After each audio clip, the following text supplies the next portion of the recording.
Approaching the endgame of what's been a fascinating season, Arsenal's future is getting interesting. With massive games around the corner, a big summer looming, today we'll find out about a new offer coming from David Ornstein, discuss the boy wonder that is sending shockwaves around Europe, find out Mikel Arteta's new off-the-field plan, and reveal if Jurrien Timber is set to make his long-awaited return.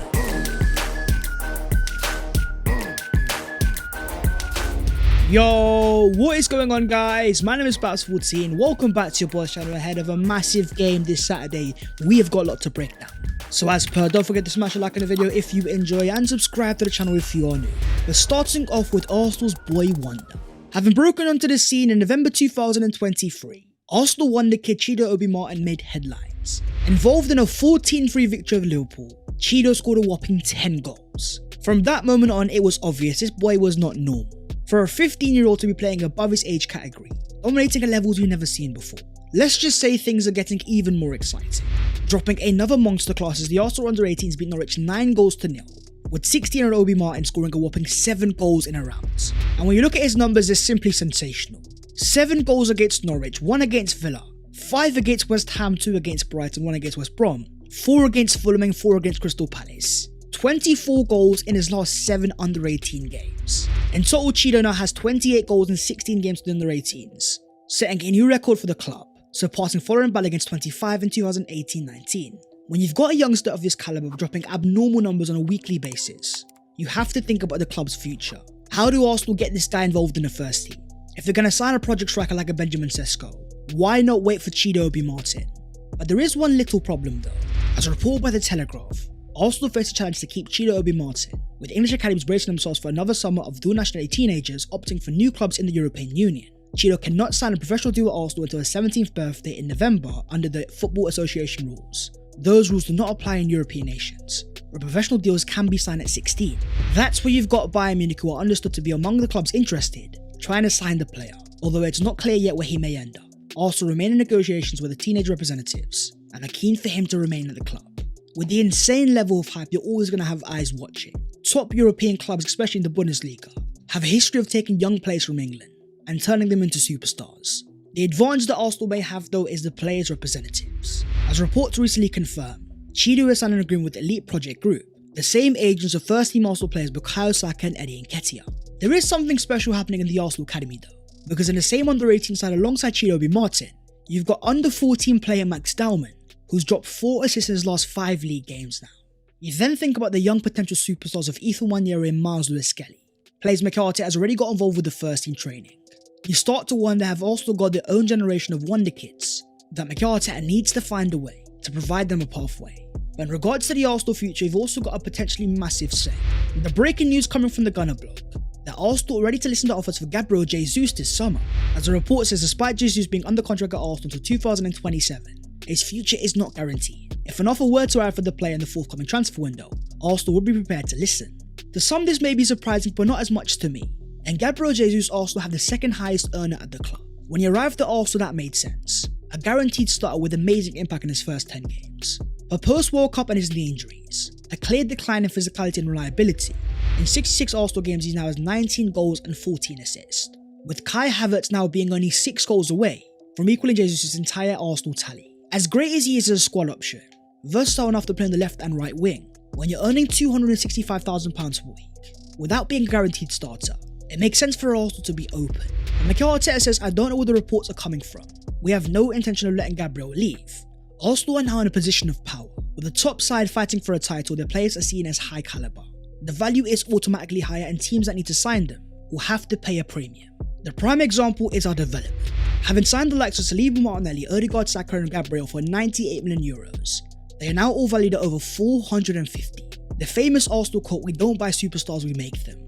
The latest example is our German Kai Havertz. Having dropped a man of the match performance against Tottenham, endearing himself to Arsenal fans that much more, Havertz has now been nominated for the Premier League Player of the Month for April 2024, which is very ironic considering what Chelsea fans were saying. Havertz only turns up in March and we can't wait to see him fall off.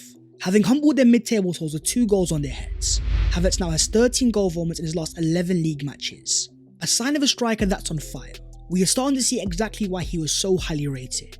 Chased by Real Madrid and Bayern Munich, signed by Mikel Arteta, highly praised by former boss Thomas Tuchel, who has once said he can play in the half positions I think because he has good runs, but he also feels free from the 9 and creates overloads on one side, and then arrives in the box, comparing it to Dennis Bergkamp, Robert van Persie and Dimitar Berbatov, with the latter himself confirming that Havertz is the most similar player to him. There was a moment against Spurs that for me went under the radar. This Havertz offside goal in the first half. Despite no counting, for me I like the aggression, the first time finish and the confidence to score without hesitation. With more confidence, Havertz is now developing striker's aggression, alongside goal involvement in the most clutch parts of the season. As David Ornstein says, we've talked a lot about strikers, but as John Crossfirst reported, the impact of Havertz may influence Arsenal's decision, especially if Jesus also stays at the club. The midfield may be the area of focus. When you think about Arsenal's key priorities this summer, Mikel Arteta may refocus on the left-hand side, a number 8 and a wide forward, to provide Arsenal better balance and make us even more unpredictable, finding a way to replicate the right-hand side dynamics.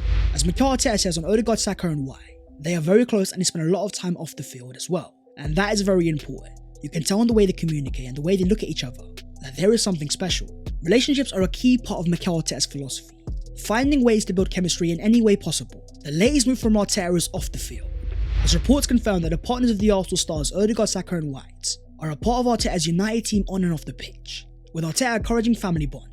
Trips to Dubai being key, he said, "We have created that and it's a big credit to them and how much they've put in." Take a note from the great Sir Alex Ferguson, who used to encourage his first team players to get married as soon as possible, to give them the best platform to go on the field, with a settled environment behind it. Moving on to the future of Jorginho, having signed in January 2023 and caused so much controversy. Fast forward to 2024 and Jorginho is now a bit of a cult hero, stepping up the absence of Thomas Partey, thriving alongside Declan Rice, then dropping man of the match performance against Newcastle and Liverpool. Set to be out of contract at the end of the season, Arsenal have made their move. A David Ornstein exclusive confirming that Arsenal have offered Jorginho a new contract, and the midfielder is expected to sign it, with his current deal having an option for another year.